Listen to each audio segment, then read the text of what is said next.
Listen to me. I want you to stand up straight and really hear what I am about to say, because this is about your security, your freedom, and your peace of mind. We are talking about your hard-earned money, the money you've spent a lifetime saving so that you don't have to worry in your 70s, 80s, and 90s. Are you sitting on an annuity right now that just isn't doing it for you? Maybe the fees are eating you alive. Maybe the interest rate is a joke. Or maybe you're realizing that the features you signed up for 10 years ago don't fit the person you are today. You want to move that money. You want a better deal. But you are terrified, aren't you? You're afraid that the second you touch that money, the IRS is going to come knocking and demand a massive cut of your gains. You're afraid that moving your money means losing a chunk of it to taxes. Stop. I don't want you to be afraid. I want you to be informed. Because there is a way to fix a bad financial situation without giving the government a dime of your profit today. It is called a 1035 exchange. Now, what is a 1035 exchange? It sounds like technical jargon, doesn't it? But it's actually a gift in the Internal Revenue Code.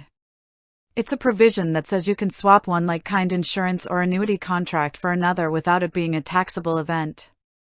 Think about that. You can take your existing annuity, with all the growth and all the gains, and move it into a brand new, better annuity, and you don't pay a cent in taxes on that transfer. Why does this matter? Because if you just cashed out that old annuity to buy a new one, the IRS would look at every penny of gain you've made and tax it as ordinary income. For many of you, that could mean losing 20%, 30%, or even more of your growth right off the top. Why would you do that? You wouldn't. You want that money working for you, not for the government. But there is a catch. There is always a catch when you don't pay attention to the rules. The most important rule of a 1035 exchange is this: you cannot touch the money. If the insurance company sends a check to you, the deal is dead. The tax-free magic is gone. The money must move directly from the old insurance company to the new insurance company. It's a company-to-company transfer. If you take constructive receipt of that cash, even for one day, you have triggered a tax bill that you cannot undo. Now, I want you to ask yourself a very serious question: why are you still holding on to that old annuity? Is it because you think you're stuck? So many of you stay in underperforming, high-fee products because you're scared of the taxman. But a 1035 exchange is your get-out-of-jail-free card. It allows you to find an annuity with lower fees, better death benefits for your children, or maybe a long-term care rider that you realize you desperately need now that you're getting older. But listen to me closely: just because the exchange is tax-free doesn't mean it's free of cost. This is where you have to be so careful.